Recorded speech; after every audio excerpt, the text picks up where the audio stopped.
নমস্কাৰ মই দীপ আজি মোৰ লেগ ৱৰ্কআউট আছে তো ফাৰ্ষ্ট এক্সাৰসাইজ কৰিছোঁ হেক স্কোৱাটত হেক স্কোৱাট মই 4 সেট কৰিম আৰু ৰেপিটেশ্যন ৰাখিম 10টাৰ পৰা 12টাৰ ভিতৰত মই হেভিয়ে কৰিছোঁ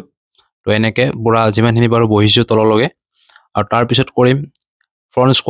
স্কোৱাট আমাৰ কোৱাড্ৰিচেপ মাসলৰ কাৰণে বহুত ভাল হয়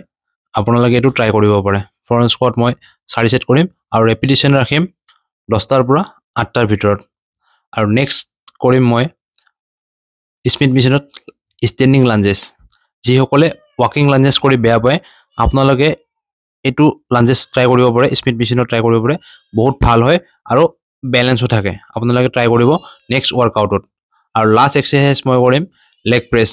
প্ৰেছ মই বহুত হেভি লোৱা নাই যিমানখিনি বাৰু তললৈ নিয়া চেষ্টা কৰিছোঁ আৰু ৰেঞ্জ অফ মোশনত কৰিব ট্ৰাই কৰিছোঁ আৰু লাষ্টত মোৰ